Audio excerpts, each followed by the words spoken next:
Prabhas fans ఎప్పుడెప్పుడా అని ఎదురు చూస్తున్న క్షణం వచ్చేసింది. ఆయన నటించిన తొలి హర్రర్ ఫ్యాంటసీ మూవీ ది రాజా సాబ్ ఎట్టకేలకు ప్రేక్షకుల ముందుకు వచ్చేసింది. ఇప్పటికే ఈ సినిమా నుంచి విడుదలైన టీజర్ ట్రైలర్ సినిమాపై భారీ అంచనాలను పెంచేసింది. దానికి తోడు సినిమా ప్రమోషన్స్ను కూడా గట్టిగా చేయడంతో రాజా సాబ్పై దేశవ్యాప్తంగా హైప్ క్రియేట్ అయింది. భారీ అంచనాల మధ్య ఈ రోజు సినిమా రిలీజ్ అయింది. సినిమా ఎలా ఉందో చూద్దాం. ఇక కథ విషయానికి వస్తే రాజు అలియాస్ రాజా సాబ్ ప్రభాస్కి నానమ్మ గంగాదేవి జరీనా అంటే ప్రాణం. ఆమెకు అల్జిమర్స్ వ్యాధి సోకడంతో ఏ విషయాన్నైనా ఎక్కువసేపు గుర్తుపెట్టుకోలేదు. కానీ తనకు దూరమైన భర్త కనకరాజు సంజయ్ దత్ గారిని మాత్రం మర్చిపోదు. ఎప్పటికైనా భర్తను కలవాలని అతని కోసం వెతుకుతూ ఉంటుంది. ఆయన హైదరాబాద్లో ఉన్నాడని తెలిసి తాత కోసం రాజాసాబ్ సిటీకి వెళ్తాడు. అక్కడ బ్లెస్సీ నిధి అగర్వాల్తో తొలి చూపులోనే ప్రేమలో పడతాడు.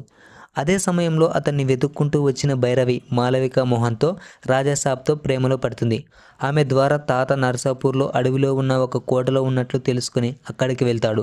ఆ కోటలోకి వెళ్ళిన తర్వాత రాజాసాబ్కి ఎదురైన సమస్యలు ఏంటి, చనిపోయిన తాత ఆత్మ ఆ కోటలోనే ఎందుకు ఉంది, కనకరాజు నేపథ్యం ఏంటి, దేవనగర సామ్రాజ్యపు జమీందారి అయిన గంగా సామాన్యురాలుగా ఎందుకు బతకాల్సి వచ్చింది, ఈ కథలో గంగరాజు సముద్రకని పాత్ర ఏంటి అనేది తెలియాలంటే సినిమా చూడాల్సిందే.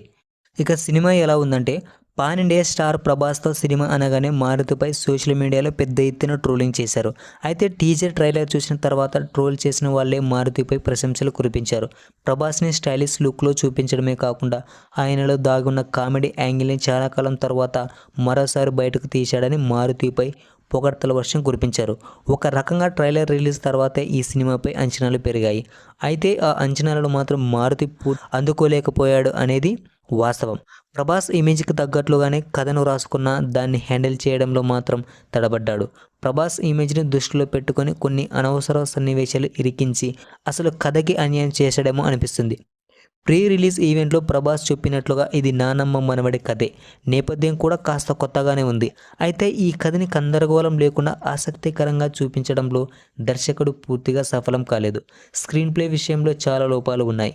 సీన్ల పరంగా చూస్తే సినిమా బాగుంది అనిపించినా ఓవరాల్గా మాత్రం ఏదో మిస్ అవుతుందన్న ఫీలింగ్ కలుగుతుంది.